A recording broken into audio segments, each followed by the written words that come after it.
I'm Nick Knudsen, joined by Will Miles. Welcome to Stand Up and Holler. On this week's episode, a win is a win, right, Will? Charlotte, not pretty, but we got it done. We'll preview the Kentucky game, big road trip up to Lexington as the Gators get back into SEC play. And we'll wrap up with our first quarter analysis and assessments of each position group on the offensive side of the ball and then the defensive side of the ball. Will, we'll jump right into it, man. We'll jump right into it. You called the Gators Jekyll and Hyde in your article at the end of at the beginning and the end of it, I guess. But in your post-game assessment of the Charlotte game this week, and in keeping with your theme, let's start with the good here. The defense holds Charlotte to 211 yards, including an impressive 78 yards on 29 rushes. Charlotte 3 for 13 on third downs. 7 of the 11 drives put together by the 49ers were they were off the field within 5 plays or less. So that's not just good. It's another dominant performance on the defensive side of the ball. And I don't think we should let a frustrating night on offense overshadow that. This team is doing something right on one side of the ball. I think it's going to be a little up and down on that offensive side throughout the year. But if the defense can show up game in and game out playing like this, we got something to look forward to at least every Saturday, Will. Yeah, I mean, it's hard to understand or hard to get my head around the fact that when the ball gets punted back to the opposition, it's not an automatic touchdown. I mean, last year you sort of mapped out, I think it was like the first 4 games, it was like 90% of the yards that a team could get, they got last year. Look, Charlotte, I'm not going to write home about that offense. Jalen Jones, I thought when he was in there, actually moved the ball. The fact that they went to the other guy as the quarterback for a little bit in there, was a little bit confusing to me. Once they had a guy who was stationary, Charlotte just couldn't do anything. And look, that's like the name of somebody's like nephew or something, right? That gets the job because he's somebody's. It's a little probably some nepotism going on there for a guy named Drexler to get the job. I'm with you too. I didn't know why they were switching in and out with that quarterback change. I mean, so yeah, I mean, look, I think the defense did really good. I think Castell especially is really good. I think Scooby and Shamar are playing really well at the linebacker position. Prince of Human Milan is starting to get some pressure up front. We haven't necessarily seen that. They had a great first quarter and third quarter, gave up 46 yards total. They gave up a few big plays in between. I think that's going to come back and bite them at some point when they're playing better offenses. But look, that's Austin Armstrong's defense. His defense is going to give up big plays, and then they're going to put pressure on the quarterback. And as long as they get that pressure on the quarterback, as long as they're holding up in the run game, which is something you said earlier, I think, yeah, you look at this and you say, you can only play teams in front of you. Charlotte and McNeese have been 2 teams where the Florida defense has just absolutely shut them down. But that's the expectation, right? The expectation should be that you shut down these teams that are, AAC teams and FCS teams, and Florida's been able to do that. And look, Charlotte's a better team than McNeese by far, and didn't really do much more on offense than McNeese did. So a good performance by the defense. I'm not, again, it's that old, am I going to be bouncing my grandkid on the knee? I'm not going to be telling them about the defensive performance against Charlotte, but they go out and put up a defensive performance similar against Kentucky. All of a sudden, Grandpa Will's starting to get a little bit excited about this defense. So it sort of just depends on how they do as the season moves on. I need to like come up with some kind of image of you in a rocking chair. This is 5 rocking chairs of a Grandpa Will moment here. Yeah, no, I don't know, man. I hope the Gators put on a performance in Lexington that is worthy of Grandpa Will telling grandkids some stories. Let's go the offensive side here. Feed 2, feed 7. How do we do this week? 16 carries for Johnson for 63 yards and 8 carries for 48 yards for ETN. I saw some guy on Twitter go after you, Will, and talk about, what was he talking about? Load management? Are we playing 82 games? Is this like, did Kawhi Leonard show up in our backfield or something like that? It's a 12-game season last I checked, man. I didn't know we were really having serious conversations about load management for running backs in college football. But okay, so let's say hypothetically that, ETN, big week last week. Let's give him a few less carries. Johnson can certainly handle the load. All right, like you're in 24 carry territory. You're in the ball game there, especially the first half. You were pointing out how few carries each of them had. Mertz goes 20 of 23 for 259, 1 touchdown, and 2 turnovers in the third quarter. Really highlighted a sloppy offensive day overall. So we ended up settling for 5 field goals, but the good news Trace Mack made all 5. And I was thinking, when's the last time we had a kicker that made 3 field goals or more and didn't miss a single extra point to go along with it? You have to go back to 2021. Chris Howard against Missouri did it on I believe that was a road game that year, right? 2021 against Mizzou. Yeah, every other year. So we're away this year. So yeah, 2021 at Mizzou was the last time we saw that out of a kicker for Florida. So 4 chip shot field goals, but a 54-yarder in the mix as well. So again, if you're looking for some positives out of this game, certainly seems like the kicking game is in better hands with Trace Mack. Yeah, so I don't. But to go back to a point you made earlier, I don't believe in the load management stuff. Montreal Johnson had 6 carries for 38 yards in the first drive. They put that one home for a touchdown. Not surprisingly, Charlotte is racing up to stop the running back when Arlis Boardingham slips behind him for a touchdown. Very nice play, very nice red zone design. Mm-hmm. They tried it a little bit later, actually, where they faked screens to both sides and then tried to slip Boardingham down the middle. But they did that on a 3rd down, and it was a little bit more obvious that's what they were going to have to do.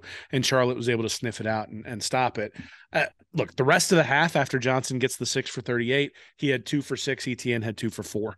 So the 4 carries for those guys, not necessarily good enough. 1 for 9 on 3rd down. I have an article that just went up at Read and Reaction right now where I'm looking at the 3rd downs. It's a Kentucky preview, but I'm looking at the 3rd down performance for the Gators. And what it really boils down to is that they end up in situations where they've had 3 really good halves where they've converted over 67% of their 3rd downs. Actually, they're 12 of 14 in those 3 halves, 1 half against Kentucky and then each half against McNeese.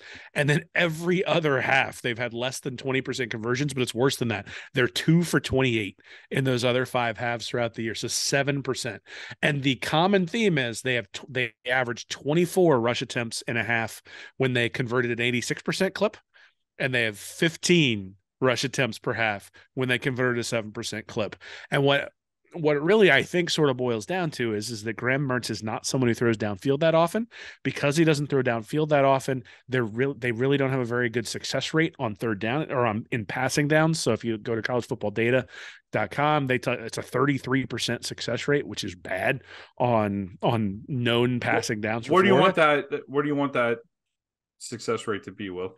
I mean, you want it to be, you'd love it to be up around 50%, but, you're talking 45 is probably where you really want to get there. And they're at 33%. Mm-hmm. And what that really means is on a passing down, in order to be successful, you got to either get it to 4th and 1, or you got to get the 1st down. They just aren't really converting first downs. They're only converting 25% 3rd downs against everybody not named McNeese State. So just bad overall on 3rd down. And so what's happening is on 2nd down, they're really predictable, because they have to, so if Mertz comes out and throws an incompletion on 1st down, then they have to run the ball on 2nd down, because they're not, they don't believe they can get the 1st down on 3rd and 10 that often. They were able to do it a couple of times against Tennessee. That's why they win that game. They were 7 of 8 on 3rd down in the first half, and then 0 of 6, I think, in the second half. And obviously the offense stalls there. They only get a field goal.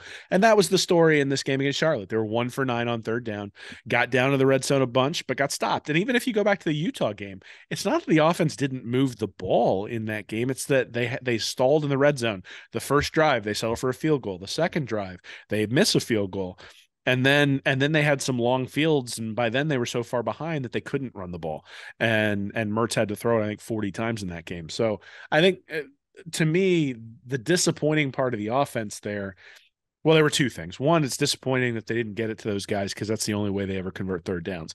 The other disappointing part is that Graham Mertz got punished. Like, you're playing a team where Graham Mertz should be healthy. He should have a clean jersey, and he didn't. He got hit quite a bit. There was a time where I thought he might have a concussion. They had Max Brown warming up on the sideline after a hit that he took at one point. And to have him punished in a cupcake game and have him play the whole cupcake game so you don't get any of the backups in to get them real playing time, I think is a problem, because at some point this year, if Mertz keeps taking the punishment like he's taken the last 2 games, he had the hand that was bleeding and the hand that looked like he might have had a broken finger. in the game before. Then he gets punished in the Charlotte game. I mean, I don't know what we have in Max Brown or Jack Miller if they have to bring in the backup, and neither do you, because we haven't seen them. They didn't play much at all against McNeese, and they didn't play at all against Charlotte. So really a missed opportunity for Florida there. Had they been able to put a couple of those field goals in for touchdowns, they could have gotten some of the backups in, got them some experience, and gotten them some real playing time as opposed to just the mop up time and second level reps in practice. Well, something to consider with Mertz under pressure. We were missing a few significant offensive linemen, weren't we, on Saturday? Yeah, I mean, Mazuka was out there giving boxing lessons to people, so he's got a side gig. Let me jump in real quick for people that missed it. You should check out the interview that Will and Dave did on Gators Breakdown with Austin Barber. That was a question Will had for Austin Barber. And Barber wisely gave a no comment if Bazooka had offered him any boxing lessons. That was a good question, Will. Yeah, I mean, so honestly, that's one of the big things here for Kentucky is Florida's getting Mazuka back, but Florida's also getting Egwekin back, and so that's real big. Yeah, it's obviously an enormous part of things, but look, I mean, I can't ignore the fact that Egwekin played against Tennessee and Mazuka should have played against Charlotte, but didn't because he got into a scuffle there at the end. And I can fault Heupel, and I do fault Heupel for a lot of what went on there. But I mean, the minute you put up your dukes and decide to throw punches, that it's going to be a suspension. And the fact that Florida held him out for the entire game does suggest that that they felt like it deserved more of a penalty than the SEC did. But hey, we got him back this week. Let's see how it goes. Yeah, you get a chance to make a statement there, but that could have been part of the issue. I'm certainly excited to see. It seems like we'll be back with the offensive line a little bit this week, but much bigger challenge. Let's move on. So we'll close out Charlotte. Hey, Will, at the end of the day, USF last year, you look at that game as was that the week? Trying to remember, was that the week right after Kentucky last year? I think so, yeah. It was just a real ugly game last year. And no, it was right before Kentucky, right? Not important anyway. It was after Kentucky. So 31-28 win after the loss, 26-16 to Kentucky. Right after Kentucky. Okay, yeah. My point is with that USF game, you walked away from a not really impressive performance against a lower team feeling like, oh boy, like we're in trouble here.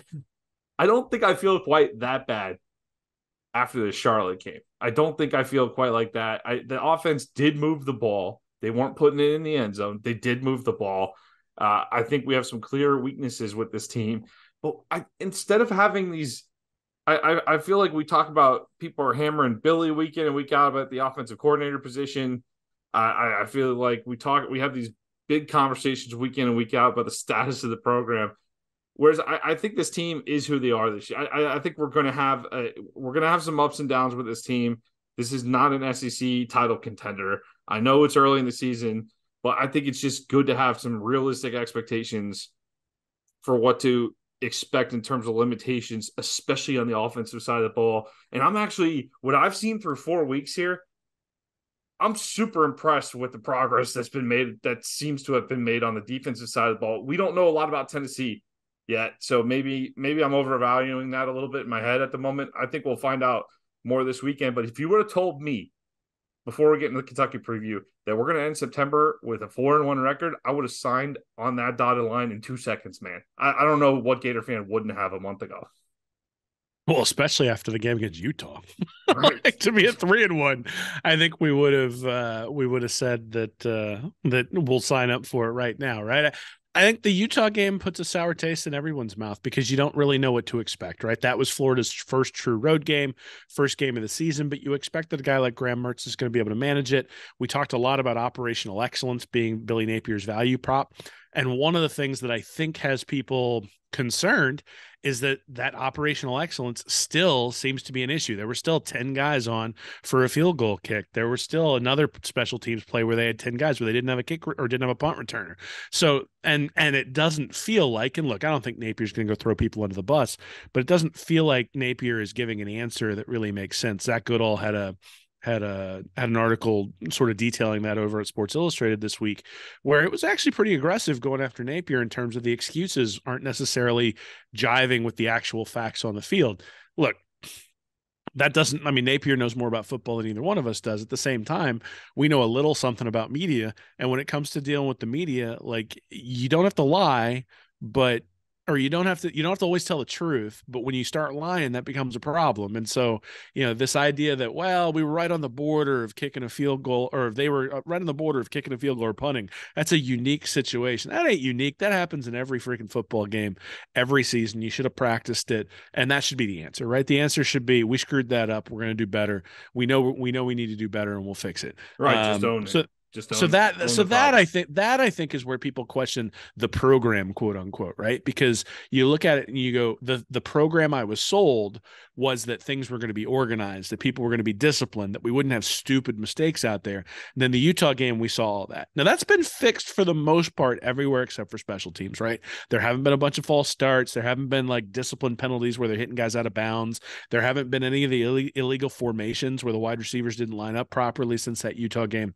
And so that, I think, is one of the things that this Kentucky game will tell us. Like, obviously a win's a huge deal here. A loss really is pretty debilitating, but a loss where the team goes in, plays hard, has operational excellence, and Kentucky just beats Florida, I think is something everybody can live with. If they go in and they play on the road this time like they played on the road against Utah, well, now you've got a whole different set of questions all coming back again. So I think in many ways, the way they play in this one might be as important as the result, which is goofy, but at the same time, it's sort of what you said. We knew coming into the season that the team wasn't going to win the SEC and wasn't going to win the national championship and wasn't going to make it in the playoff. And so the expectation is we want to see growth. And so if they go out and they lay an egg like they did against Utah, well, then there's been no growth. It's just that whenever we go on the road, we turn into a catastrophe. If, on the other hand, everything is clean, even if Kentucky gets the win, like let's say Devin Leary pulls it out at the end with some, drive with 2 minutes left, and he's able to drive down the field and they kick a game-winning field goal or something. And you go, that was a really good game against a really good football team. And, Florida is going to be in every game this year, and we can see the progress. Then I think the story is a little bit different. So I think a lot of it, we deal with narratives, obviously, and I think sometimes the narrative doesn't match reality. We'll talk about that a little bit in a That's little while about a few positions, but yeah, we'll have that at the end. That's I feel like I'm cutting into that part of the show. So let me cut you off there because right. we'll get into that a little more at the end. Let's transition into the Kentucky preview here. You got Devin Leary at the quarterback. You had mentioned him, transfer out of NC State. I thought this was a nice addition in the offseason from Kentucky. Last season, he entered into the year leading a Wolfpack program that was really considered a dark horse by many in the ACC. They had upset Clemson the year before and had a real nice season, but unfortunately a torn pec in an October game versus FSU. Put him out for the rest of the season. Like I said, magical 2021 season, 4 touchdown passes in that Clemson game and double overtime win. It completed 73.7% of his throws in that upset against Clemson. 35 touchdown passes, school record, one better than a fellow by the name of Phillip Rivers. I tried to Google if Phillip Rivers has more kids or school records at NC State. Inconclusive, but guessing school records still, but it might be close. It might be a close number. So Leary only threw 5 interceptions across 431 attempts. He already has 5 this season, Will. I don't know what's going on there with Leary, but threw at least 1 pick per game, including 2 last week against Vanderbilt. Devin Leary looking a little suspect early on here with the Kentucky Wildcats. Liam Cohen, the offense coordinator, that was there a couple seasons ago when that offense was playing some good ball. He's back, so we were expecting a little bit of a pickup. But the quarterback position, Will, how are you feeling about Leary so far? So, I mean, I'm pretty bullish on Leary, mainly because he's replicating this. He's coming pretty close to replicating the season he had 2 years ago at NC State in terms of his efficiency statistics, so yards per attempt and those sorts of things. He hasn't been as accurate, so he's only completed 59% of his passes. He was up around 63 or 64 a couple years ago at NC State. Had a little bit of a down year last year at NC State. He's 10th overall in terms of QB ranking in the SEC. So obviously not great, but Graham Mertz is 8th. So it's not like there's this huge separation between those two. The big thing for Leary is he's going downfield a lot. So they are really good at getting explosive plays down the field. They are willing to sacrifice some of the things that you talked about. Now, one of the interceptions, so he's thrown 5 interceptions, 2 of them, so I went back and looked at all 5 on film. One is just a terrible throw where he throws it behind his wide receiver and the DB's just there. It was just a bad throw.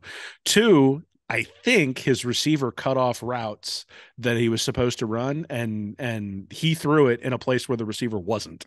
And so it just ends up being an interception. So that's a miscommunication. Is that on Leary? Is it on the wide receiver? I don't know, but that actually is transfer portal type stuff. If he'd have been there for 3 years, those balls aren't getting intercepted. And then 2 are freak accidents. One was like a tipped pass that got, one was a freak accident. One was a tipped pass that then got caught by a defensive lineman, and he had a guy wide open down the field. And then the other one was he threw into what amounted to double coverage because he got the ball out a little bit late, and it allowed the defensive back to catch up, but he had a touchdown if he made a good throw. So you look at that and you go, okay, like I can, most of the interceptions I can make excuses for. And honestly, if Graham Mertz was taking 40-yard shots down the field and had a couple more picks, I hope I'd be more forgiving about what he's been doing. Like Mertz should only have 1 interception. Nothing goes past 10 yards. So it should be accurate. Leary is much more downfield, much more taking chances, much more trying to push things. And so I think what's going to happen is he gets more familiar with his receivers, more familiar with the offense, more familiar with SEC speed, more familiar with what he's trying to do within Cohen's offense. I think you're going to start to see an uptick in both his completion percentage and his touchdown to interception ratio. The thing for Florida, you got to hope is, one, this is the first time he's really played a big time SEC opponent, because I'm not putting Vanderbilt in that category. And 2, you just hope that doesn't click now. Yeah, I want to be clear. 5 interceptions against Ball State, Eastern Kentucky, FCS school, Akron, and Vandy. So it's not like he's playing top of the line defenses so far. You're right. Maybe taking some shots, transfer, new system, new weapons he's working with. I get it. The point there, I think the Gators are primed for some opportunities at some turnovers, which we haven't. We've done a lot of things well on defense. We haven't turned the ball over a ton, and you'd like to see a couple of turnovers out of this game that could impact the game. Their stout running game on the offensive side here for Kentucky still. It's led by Vandy transfer running back Ray Davis, who has 314 yards rushing, 5 touchdowns on the ground. Great player at Vandy. I thought this was another great portal pickup by Mark Stoops and company. Davis is also a threat in the passing game. 10 receptions, 137 yards, 2 touchdowns. But Will, you mentioned it. This is not your daddy's Kentucky, man. This is a different Kentucky team. If we haven't learned it over and over and over again in the last decade, this isn't a matter of, well, the Gators are down and Kentucky's a little better. Kentucky's good. Kentucky's just flat out good. These receivers would be great in a Gator uniform too. Barian Brown, Dane Key, and Virginia Tech transfer Tavian Robinson, who leads a team with 16 catches for 283 yards, 3 touchdowns, are arguably Florida's toughest test. I think it's pretty clear. You might put Tennessee up there to some extent, but after watching Tennessee, I don't know. They certainly have some weapons, but in terms of the quarterback, I think Leary might be a better quarterback here than Milton. So I really think this is going to be Florida's toughest test yet in the passing game. Yeah, so I mean, I've been preaching all offseason that the profile of Austin Armstrong at Southern Miss is that he gives up a lot of big plays and he gets a lot of pressure. And so the turnovers and the sacks and the explosive plays from a defensive perspective have to offset the explosives that he gives up on offense. And interestingly, when you look back at Utah, they're 121st in the country with only 10 plays of 20-plus yards. Tennessee is 75th in the country with only 18 plays of 20-plus yards. Kentucky's 13th. They have 28 plays of 20-plus yards. They're an explosive play factory. And so even though they haven't been that efficient, they've been putting up 40-plus points because they get those explosive plays. Florida hasn't faced anybody that explosive. And so this is the question that I have is I thought Austin Armstrong did a really nice job of adjusting what his defense did against Tennessee to, 1, sort of prevent those explosive plays, but 2, really do some things that Joe Milton struggled with.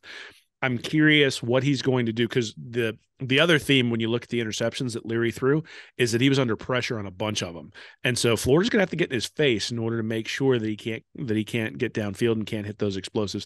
I still think they're going to hit him. Barry and Brown 14.3 yards per catch, Tavion Robinson 17.7, Dane Key 15.1. The only guy Florida has who's averaging more than 10 yards a throw is Ricky Pearsall, and he's caught 27. The only guy they have who has more than 10 catches is Ricky Pearsall, and he's got 27 catches. So it's pretty clear where Florida's going with the ball. I mean, you got Eugene Wilson who has 12 catches. He's averaging 8.7. You got Caleb Douglas with 10 catches. He's averaging 9.9.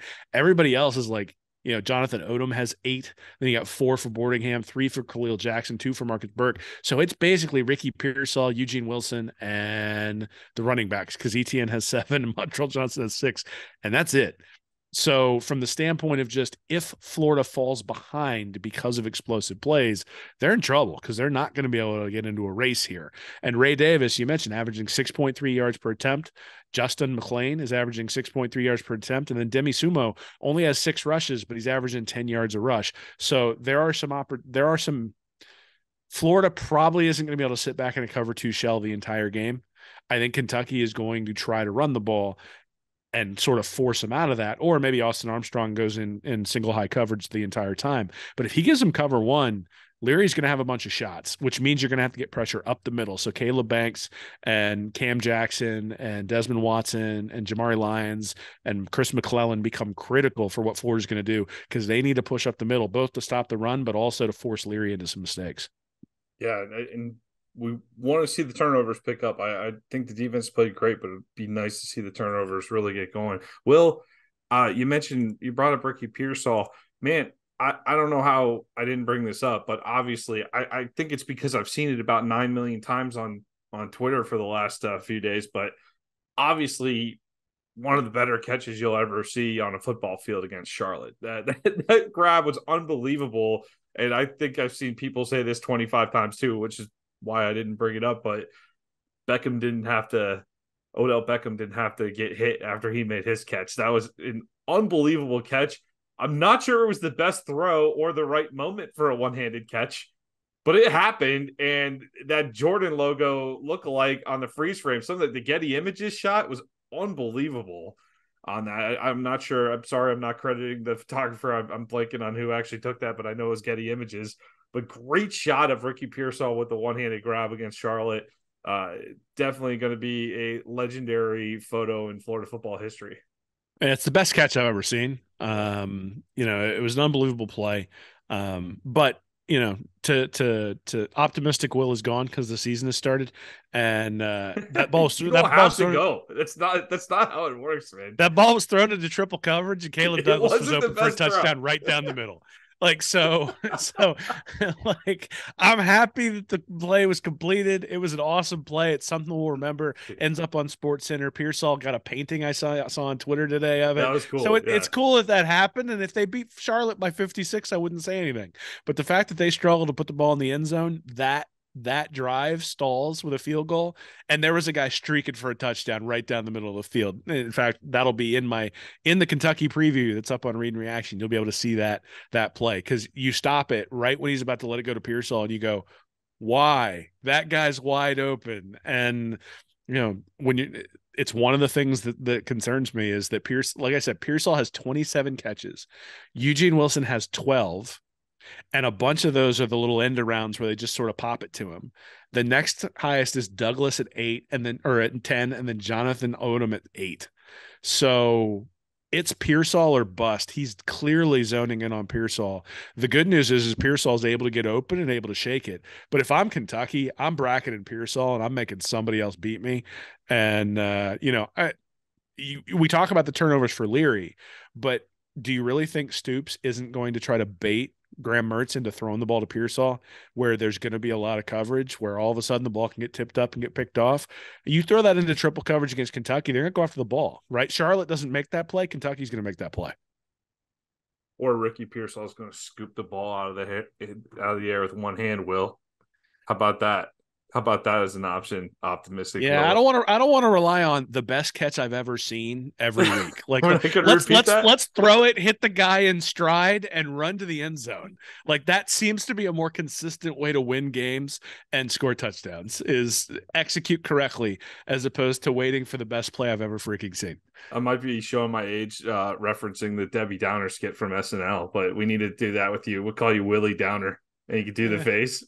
Wah, Telling you, wah. during the off season, I'm optimistic. Will I talk it up? I end up, convincing myself we're going to play well against Utah, and then I watch the game against Utah, and all of a sudden, oh, he's back! Like the critic is back. So, yeah, Well, I will say this: we get a couple of big plays against Utah if we can hang in there defensively this time. I do feel like Kentucky and Utah are a little bit. They're kind of, if you drew a family tree out, they'd be probably closely linked to Iowa football. I know Mark Stoops is an Iowa guy. Maybe that's why my mind goes there. But stylistically, those brands of football, you have Iowa of the Midwest, Utah's the Iowa, the Mountain Time Zone, and Kentucky might be. You got kind of Kentucky, Michigan State was in there for a while. Pitt, you got kind of those programs. Play Iowa style football. I think Kentucky's in that mix, so probably not totally different in some ways than Utah. So it'll be interesting to see that matchup. But we know Mark Stoops is speaking the Kentucky defense here. Let's get over the defense side. well, hold on. I want to address one thing. There is Okay. you can't talk about family trees in Kentucky and talk about it forking. That doesn't make any sense. I usually leave my family tree jokes to between the hedges. I save those for the end of October typically, but I would too if we were still on a 33 game winning streak. I was gonna say we've lost 3 of 5 in Kentucky, so the jokes can start with Kentucky now too. So all right, so we know what Mark Stoops is obviously capable of on the defensive side of the ball. Unfortunately, we've seen it one too many times in the last few years.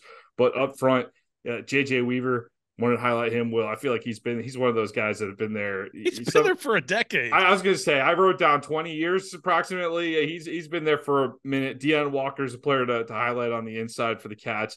Kentucky ranks 7th nationally in yards per rush, 2.3 yards per rush. Again, let's read off the opponents there. It's Ball State, Akron, Eastern Kentucky, and Vanderbilt. So not totally sold on those numbers just yet. Corner Max Harrison was SEC Defensive Player of the Week and also the National Player of the Week last week. 2 pick sixes against the Vanderbilt Commodores in Kentucky's huge blowout victory over Vandy last weekend. So, well, this defense, they certainly got some playmakers on that side of the ball. The one thing you do when you watch Kentucky is, especially when you compare them to even like just pre-Stoops, like 10, 15 years ago here, I guess Stoops has been there about that long, but they really look like they just, there's NFL players all over this field. And so this is a tough matchup. That defense is going to be tough. I love my feed 2, feed 7 thing, Will, but we're definitely going to need a solid game out of Mertz here to move the ball against this defense. And we're going to need some shots downfield this week. Otherwise, we were texting earlier, and I kind of have the Emory Jones 2021 game in my head where he was picking them apart like 5-7 yards down the field, but we weren't seeing any real shots down the field. And that's my concern with Kentucky. Stoops is great at kind of forcing you into certain situations and then capitalizing on a mistake. And I worry about that this week heading up to Lexington. Yeah, I mean, look, Florida can't win this game if they don't control the line of scrimmage and run the ball. That's just the reality. Kentucky's a more explosive offense. Florida wants to keep them off the field. Florida's offense is not explosive. They're going to have to get in the red zone, long drives, take up a bunch of time, and then they actually have to punch it in. And if they sit there and they screw around and they end up with field goals and they call quarterback draws from the 12 on first and goal, then they're going to be screwed. Like, they have to play a perfect game, just like they did against Tennessee, right? That first half against Tennessee was almost perfect. They get the turnover. The defense is playing well. The offense was 7 of 8 on third downs. And it wasn't like they were like, oh, it's 3rd and 3 and they get an 18-yard gain or, they get a 28-yard explosive that puts them in good position. It was like dink and dunk the whole way down the field. I think the longest completion they had on a third down was the 18-yard one to Khalil Jackson that was almost tipped on the ball that goes down the sideline. I did something. They averaged in that game, they averaged 7.8 yards to gain on third down, and they gained 5.4, and somehow they went 7 of 14. And then if you look at the Utah game, 10.2 yards to go, they gained 3.4. And one of the interesting things there is on 3 of those third downs specifically, they had a penalty, usually an operational penalty. And then they gained enough yardage on the next play. They would have had the first down if they didn't have the penalty, but instead had to punt or go for it on fourth down because they didn't get it. In fact, the only third down conversion they got against Utah was one where it was 3rd and 12. Utah was offsides. So then it was 3rd and 7, and they end up completing a pass to Trey Wilson to get the conversion. That was the only third down conversion they had the entire game. All this to say that Florida is going to have to be operationally perfect. You've heard Billy Napier talk about execution. The reason he's talking about that is he can't talk about explosiveness. There isn't any explosiveness unless you get the ball to 2 and you get the ball to 7, specifically 7. And so, that's the thing is against Tennessee, you got the big explosive from ETN to make it 7-6. And then all of a sudden, ETN was able to salt away a couple of drives, made a couple more explosives, put them in position for the field goal in the second half with a big time run and big time jump cut. It wasn't quite as efficient in the second half, but he puts up 183 yards or whatever it was, or 173 yards in that one. And Florida dominates the game. That's what they need in this. They need ETN to go for $150. And if he doesn't, they're going to really struggle. By the way, can we talk about Travis Etienne just getting shredded on Twitter by the fan base? Travis Etienne, Jacksonville Jaguars running back, former Clemson great. He's not happy when his brother doesn't get the ball. I'm okay with him vouching for his brother, but it is funny. He gets a lot of pushback. But as a Jags fan, I'd like to say, hey, Travis, focus on the Texans, dude. I don't know how the Texans always seem to come in and beat the Jags, but seeing as how Travis Etienne agrees with me that Trevor Etienne should get the ball 30 times a game. We all agree. We all agree on that, Travis. Except for Billy Napier. Napier doesn't agree because he gives him 2 carries every first half. On the fans, I think the fan base is pretty unanimous in agreement that Trevor Etienne needs the football as many times as possible. So on behalf of Read and Reaction, Will Miles is not here. Travis Etienne, we will vouch for your brother. You don't need to worry about it. We got you covered. Keep doing it. Focus on the Texans, man. Will's a Bills fan. Focus on the Texans. Keep doing it because there's nothing funnier than coming in here to do this show with a weepy Jaguars fan, because that's really all he's ever known.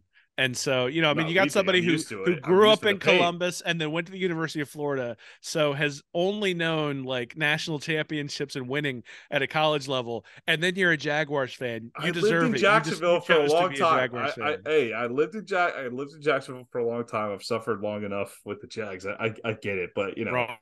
Not an awesome look. Not an awesome look when you go lose to the Texans the next day. So we got you covered on that, Travis. You don't need to tweet about it anymore. We got you covered. All right, let's go to the quarterly reports here, Will, on offense.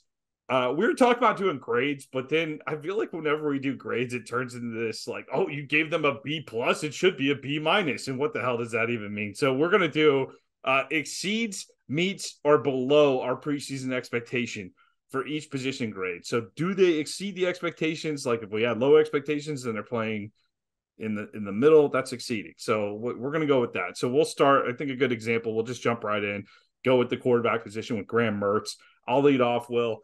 I am not a big Mertz guy. I wasn't stoked about this acquisition in the offseason. I do think there's been nothing but good things said about Mertz coming into Florida. Kind of more of our program talk from earlier. I think I sent you a clip either today or yesterday from JD Piquel on 3, where he referred to Graham Mertz as phenomenal this season.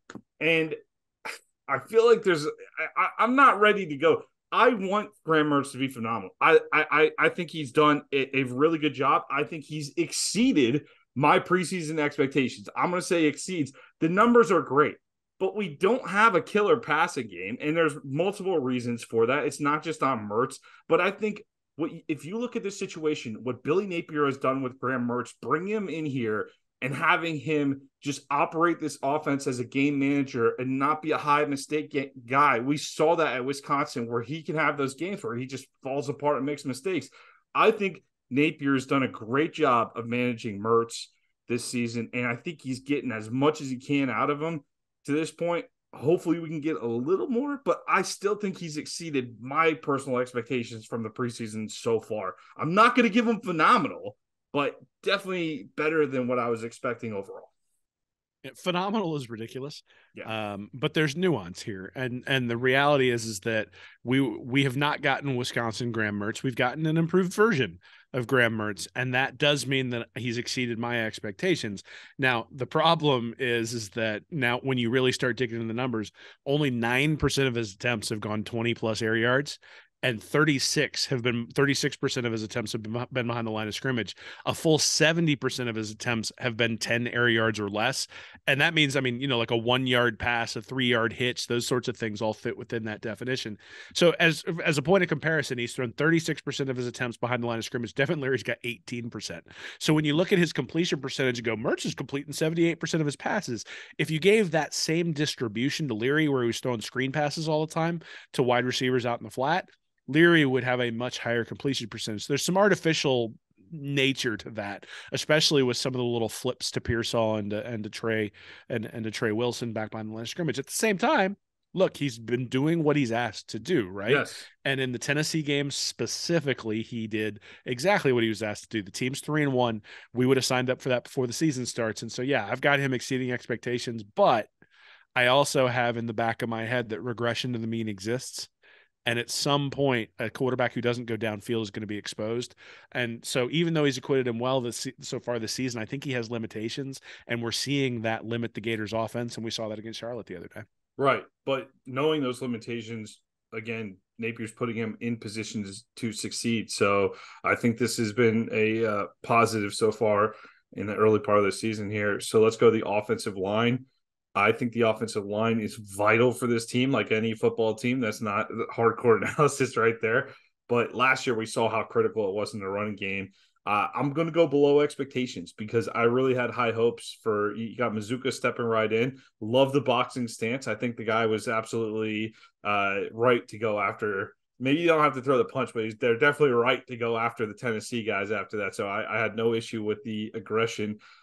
Hey, I thought the offensive line played solid against Tennessee in the biggest game that so far. That Utah game was a mess. I think it's a big deal. And this is not even a shot. I think Slaughter's playing fine at the center position. But I think he's a young guy. I think he's getting his feet under him a little bit. We saw Kingsley as a young setter, Kingsley Egwakon, go up to Kentucky. I think he had a couple of false start penalties up there. I think he didn't snap the ball on the right count a couple of times up in Kentucky last time. So center's a tough spot to break into, and we're kind of feeling that a little bit early on, missing Kingsley. The one game Kingsley's in, we're looking pretty sharp. Things are cooking. Let's hope that's what it is, because that's my expectation. I'm below expectations with this offensive line because I have very high expectations for this offensive line. Love Barber, love a lot of the players, Mazuka that we brought in, and I really think this offensive line has potential to be very solid as the season goes along if they can stay healthy. We got to get the 5 of them on the field at the same time, Will. Yeah, that's really the critical question, right, for the offensive line. They're 96th right now in the country at 3.3 yards per rush. That's against FBS opponents. That takes the McNeese game out of it. If you look at what they did against Charlotte, they only averaged 3.8 yards per rush. That's where you start to get concerned, right? Is that the offensive line isn't able to push around a team from the AAC. What's going to happen when they play a real team from the SEC? And I'm not putting Tennessee in that role because I think Tennessee didn't really show up in that one. And look, Tennessee had a lot of the same road problems that Florida did when Florida went to Utah. I think that's one of the lessons that we learned, is that going on the road, especially for the offensive line, becomes a much more difficult road to hoe. And so this is a place where they get to prove it, right? You go out to Kentucky, it's going to be loud. It's a noon game, but Kentucky's going to be revved up for it because they enjoy the fact that they've sort of been able to hold the wins over Florida over the last few years, that the taunts of basketball school don't hit quite as hard as they used to when I was leaving there in 2012 after I watched Muschamp, or no, 2011 when I watched Muschamp beat them 45-7. Those days are over for right now, and Florida's going to have to go out and prove it. And the way they're going to prove it's on the ground, but 96 at 3.3 yards per rush, that's below expectations, man. They were like a top 5 offense running the ball last year, and they're not this year, and so I think that's the right call. Yeah, that's a compliment to the offensive line, by the way, that you're below expectations. We have super high expectations of this I group. think they'd be below expectations even if I hadn't thought they were going to be very good. 96th in yards per rush is pretty bad. Yeah. Like that needs to be like top 40 by the end of the year. Otherwise, it's a catastrophe for this team. They All have right. to be able to So run the it's ball. a compliment from me, not from There you Will go. then. Not optimistic Will's gone, man. It's the season. Willie Dowder, we got it, bro. We got it. No. Running back. I'm going to go with they meet expectations. I had super high expectations for this group as well. I fed feed 2, feed 7. I said it at the end of last season too. I think these two are excellent backs. I love what I've seen from Trayon Webb early too. I know we haven't got to see a ton of him yet. Like I said, my only disappointment with the running back so far, I think I said this after the Tennessee game, maybe, or after I forget which game I said it after. My only disappointment so far is, man, I would have loved to see what Cam Carroll looked in this mix in this backfield, because I think Billy Napier and his staff, just they're special with evaluating running back talent going back to their days at Louisiana. And I think the running back room is the core of this offense and absolutely needs to be involved in every single game this year. And I think at times we saw in that Utah game, they let Utah dictate to them. And I know there's going to be matchups where teams come out. I don't care if Kentucky comes out and they line up and they force us into passing looks. Let's play our game. Let's be that old school team that lines up and punches people in the mouth. We might not be the highest scoring group, but these running backs, they need their carries. And I think they absolutely have met expectations so far this season. Yeah, I mean, I think that's probably about right. I think ETN has exceeded my expectations. I thought he had an opportunity to be great, and he has been great so far. Montrell Johnson probably a little bit below. Haven't gotten the same explosives that we got last year, only averaging 4.6 yards per rush.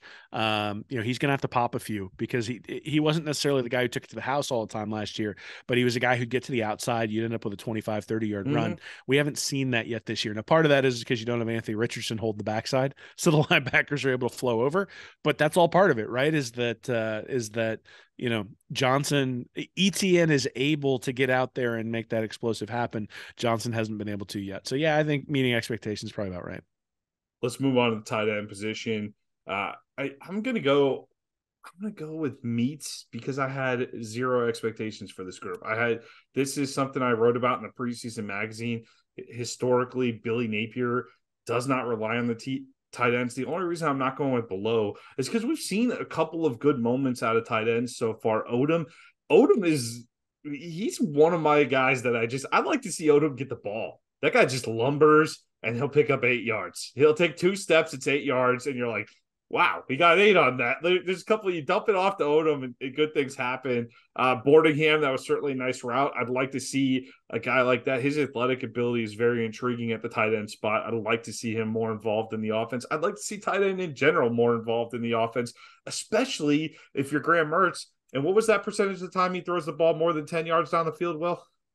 9% that he's 20 plus. It's 25% more than 10 yards. More than 10 yards. So don't you think a tight end, you can use the tight end inside of 10 yards pretty frequently, like kind of keep the middle of the field nice and warm there for you, Graham. I'd like to see a little more tight end action, but I said Meats because I had very low expectations for the tight end group coming in terms of contribution to the passing game anyway. They do an okay job in the blocking game and the run game too. So I'll give them Meats expectations so far. Yeah, I'm going to go below mainly because what they do catching isn't really important to me, not in this offense. It's almost an extension of the offensive line. And with the offensive line not meeting expectations in the running game, I think it's the same thing with the tight ends, is that, I haven't seen a guy like Boardingham or Odom or even Hayden Hansen really pave the way for one of these guys to have a huge run.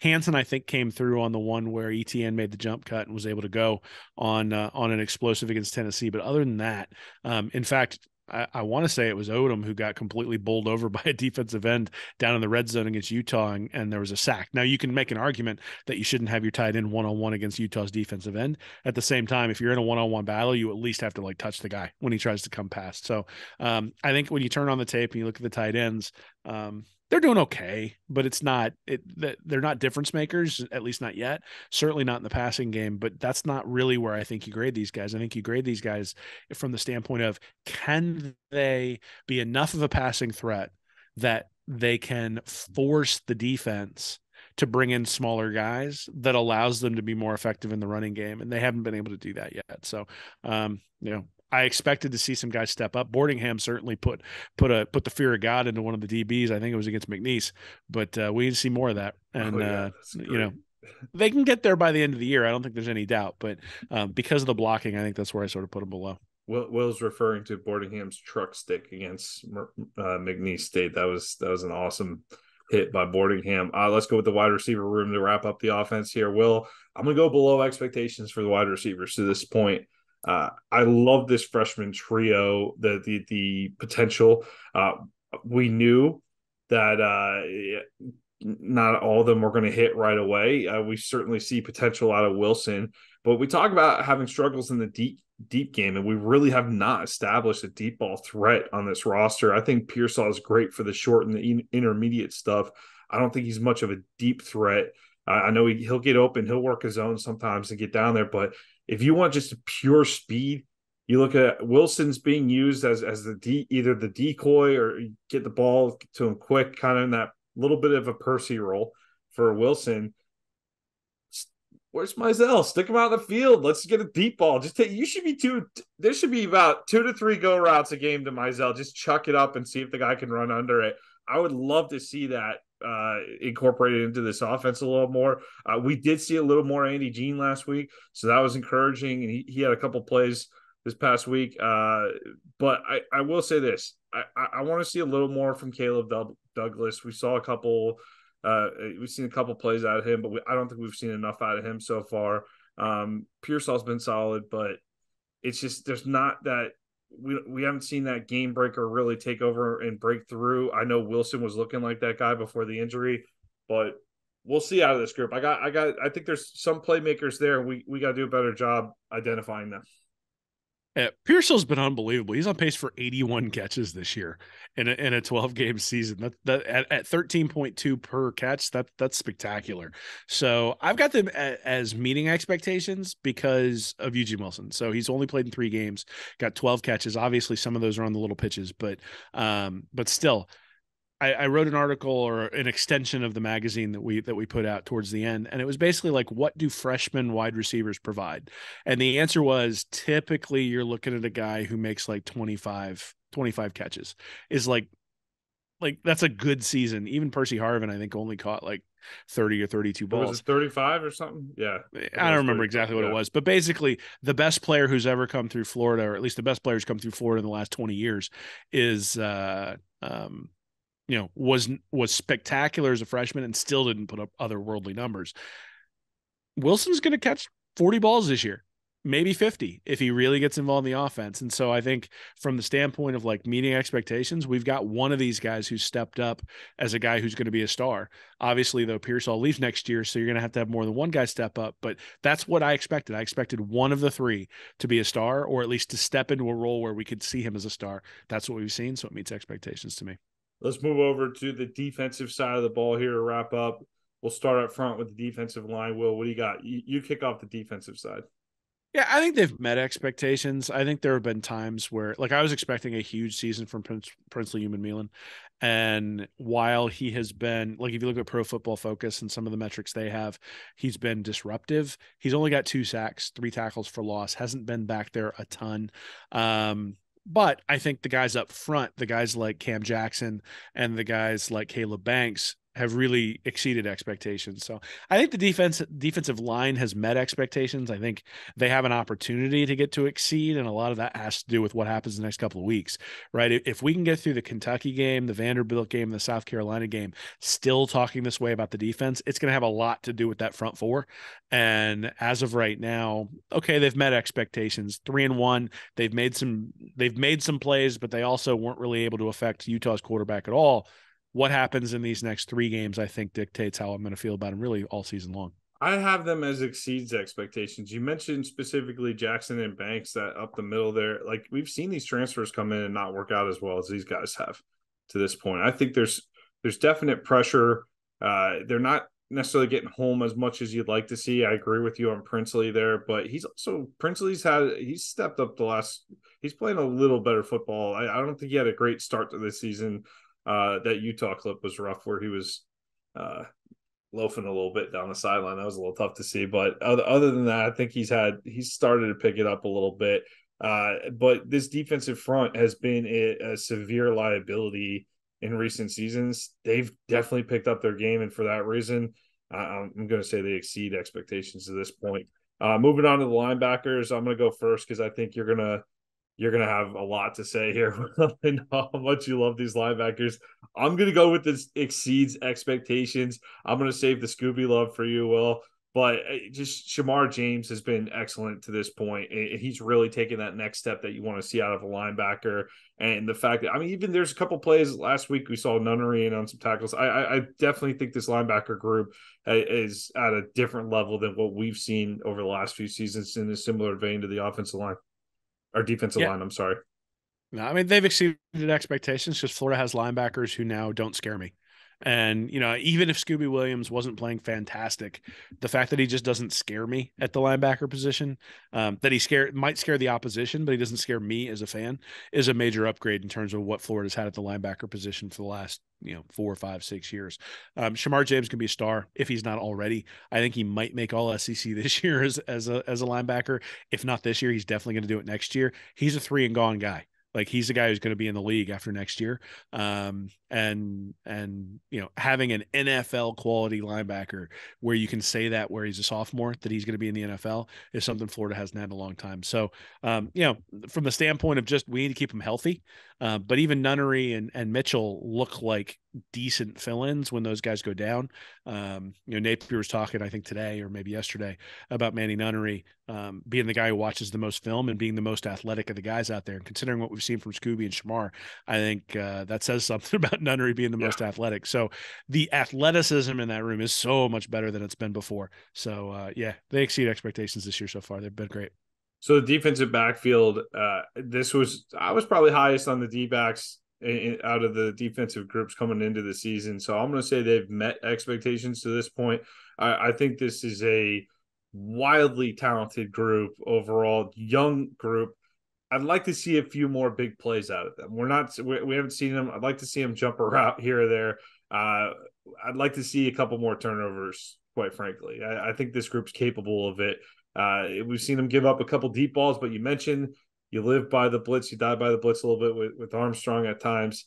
I'm not putting too much of a mark on Jakeem Jackson's record there with the Brew McCoy Heisman pose in his face on that push off for the touchdown in the Tennessee game. That Utah game, mistakes happen here and there.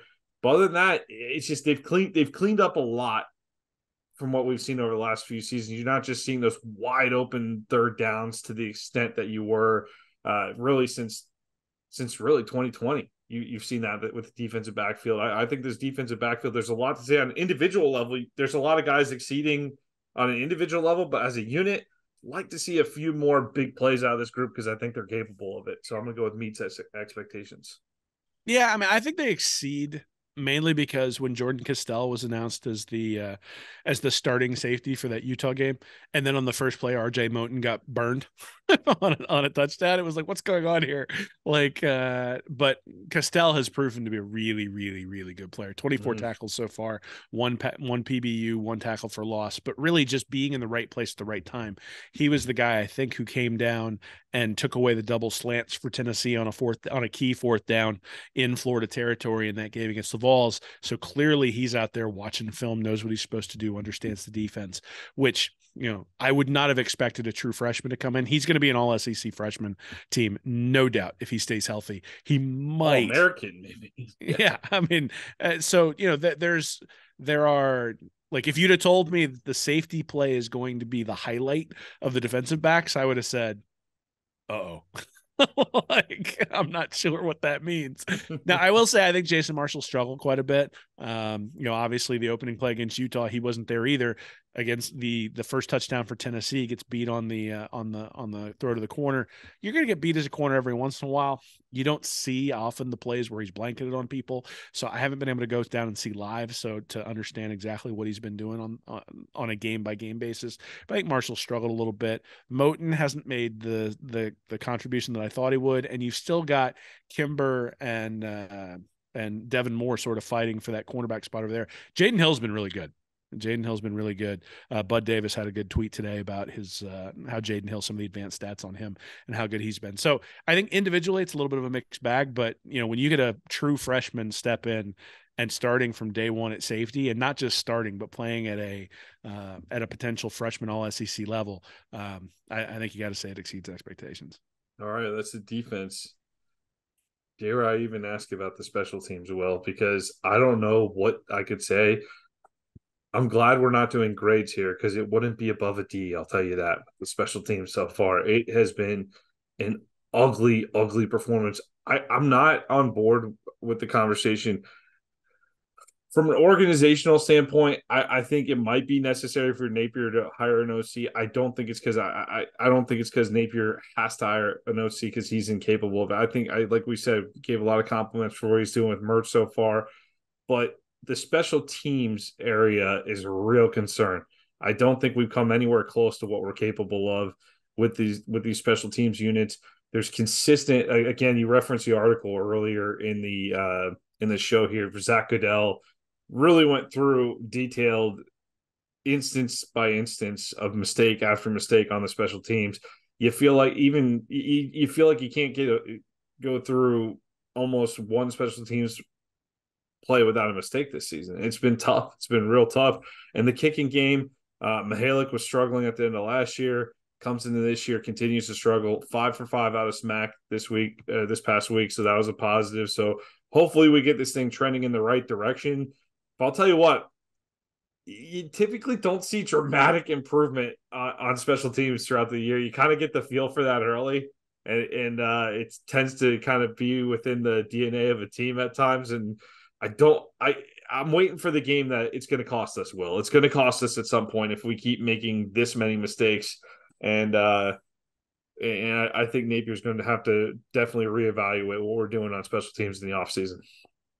Yeah, I mean, look, that's when you evaluate things, right? You evaluate things when the offseason comes. You don't make changes now. To make changes now is panicking, and that doesn't make a whole lot of sense. What I will say is, we didn't mention this when we were previewing Kentucky, but Barry Brown's probably one of the best kick returners in the country, and he's also now returning punts this year as well. He's averaging 33 yards per kick return, which lightning quick. Which means put the ball in the end zone and get the freaking touchback. So for comparison, ETN's averaging 24.8 23 this year and averaged 24.8 last year. And ETN was a pretty good kickoff returner last year. So he's averaging seven more yards per return than ETN did last year, and averaged 27.5 last year. So he's better than he was last year. So yeah, it may cost him this year. Look, Florida is just hemorrhaging points on special teams. That's the reality. It's not just the field goal kickers, it's the penalties, it's the not having the right guys on the field, it's the not making any sort of game-changing play ever. It's getting pinned deep, fielding punts inside your 10. It's bringing out kick returns when the ball comes in right to the end zone. All those different things, which are things that I think a special teams coordinator might be able to help with, but it's too late for that now. So the hope is that they will normalize a little bit, that the procedural things will get fixed. And but to expect these guys to do anything above and beyond, I think is poor expectations. But I expect there to be 11 guys on the field when there's a punt, a kickoff, a field goal attempt, or any other special teams play. So I can't do anything other than below expectations, considering we've struggled to get even at times 10 guys on the field, let alone 11. I feel like there's a Marcus Freeman joke somewhere in there. We can at least we haven't gotten to that extent. 10 guys on the field for the last play. Woof. Rough finale there to that game for Marcus Freeman there.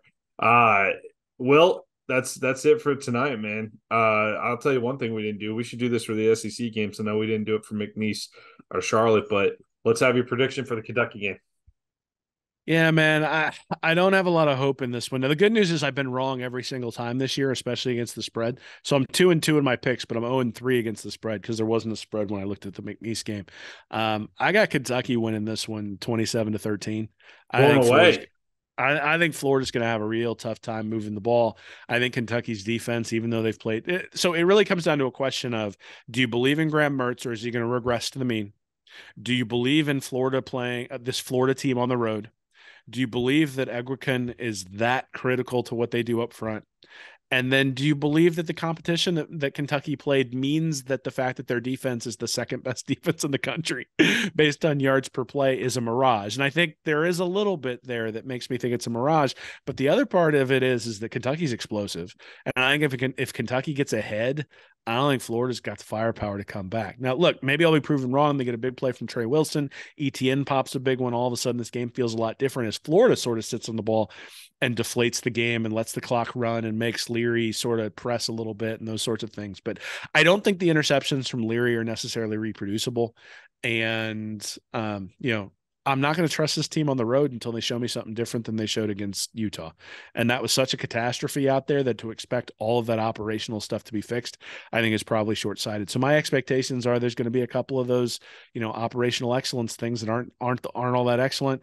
I think Brown is going to make a big play on special teams. I think Leary's probably going to get through this one with maybe one pick or no picks. And I think Mertz is going to come back to earth a little bit because I think Mark Stoops has shown that he will scheme individually for Florida quarterbacks in a way that takes away what they like to do. So all the little short stuff that he was able to get away with against Tennessee, or not even get away with, that Tennessee was giving him, I think that goes away. I think they're going to force him to throw deep. And like you said, we haven't seen a wide receiver yet who can show the separation to allow him to do that. And even when we've gotten separation, we haven't had time to throw it. So, I'm just, look, I would love to be wrong. I want Florida to win, but I think Kentucky's going to win pretty convincingly. Yeah, I'm nervous about this game. I do think Kentucky, which it feels very weird to say that about Kentucky. I think my final thought out of Kentucky last season was like, I really hate that we have to take Kentucky seriously now. I really hate that. I don't enjoy taking them seriously, but unfortunately, I do. They've earned my respect. I look forward to getting back to elite status where we no longer have to consider Kentucky much. I don't think Georgia's too worried about them coming in Athens in a couple of weeks, but this is a tough matchup for the Gators. I think this is a better team than what we saw come in here with the Tennessee team a couple of weeks ago. I think they're more similar to Utah than they are Tennessee in a lot of ways, and I think it's a tough matchup. But I'm hoping we learned our lesson from the Utah game, and we come in there with a game plan centered around ETN. Particularly ETN. I know I've been saying feed 2, feed 7. I think I'm with Will's switch them up thing. Let's feed 7 and we'll get to his a little bit. We'll feed 2 a little bit too, but let's make sure ETN is a key part to this game and we keep managing Graham Mertz with a couple downfield shots mixed in. I think the Gators can get it done on the road. Maybe this is a little more of a hopeful pick, but I'm going to go with Florida. I'm going to go with Florida putting up 27 in this one. We'll go Florida because Kentucky's gotten off to some slow starts. If you go back and look at a couple of their games, they have gotten off to a couple of slow starts here. If Kentucky gets off to a slow start on the offensive side of the ball and Florida jumps on it early, I think the Gators can hold on the rest of the night. I'm going to go Florida 27, Kentucky 17. Well, the good news is that you've hit each pick when you've picked Tennessee and Utah. So, I think you've been doing a better job than I have. So hopefully you're right once again. Yeah, I don't know, man. I'll say I'm not super confident. I don't want people running out and putting money on that one, but maybe I'm being a little bit of optimistic here about what I saw against Tennessee's kind of still in my head. But I feel like that if they can stick with that game plan where they're running the football pretty well, we can be tough for Kentucky to manage. We can be tough. All right. Well, that's another episode of the books here for Stand Up and Holler. Will, any final words before we head out? Nah, it's been fun. Actually, I'm not going to be able to watch this one live. My kid has a flag football game, and then my daughter has homecoming, so it's going to be sort of a scattered Saturday. So don't if I'm not tweeting, there's a reason I'm not watching the game. If I am tweeting, it means that I'm a terrible father, and I'm watching the game on my phone while my kid's playing flag football. So you'll know where my priorities lie based on the commentary that's coming from my Twitter feed. Well, I'm sure that means you'll be up at 3 a.m. writing your article then. Oh yeah, something like that. Yeah. Well, the game's at noon, so you got time to recover there. So that'll be all right. All right. Well, I guess good luck to your son in his flag football game. Your daughter at homecoming this weekend. Big weekend at the Miles house. It turns out that having 4 of those little rascals ends up crimping your Saturdays sometimes. But it's good, man. It's good. It's good to see them growing up and becoming their own people and all that sort of stuff. And look, the little guy loves football, so we're going to encourage that. That's good. You gotta sacrifice short-term sacrifice for long-term gain there. Gotta get him hooked. Gotta get him hooked. All right. Well, hey, another episode in the books here. Chance to go 4-1 up in Lexington on Saturday. Let's hope we get it done. For Will Miles, I'm Nick Knudsen. Have a great week, everybody. Go Gators. Hey, everybody. Thanks for listening to Stand Up and Holler. If you're interested in more information from me and Nick, you can go over to readandreaction.com. You can like and subscribe our YouTube channel here at Read and Reaction, or you can go to patreon.com/readandreaction to support us, get extra information, and we do Ask Anythings over there every once in a while as well. So check us out. Thanks for listening.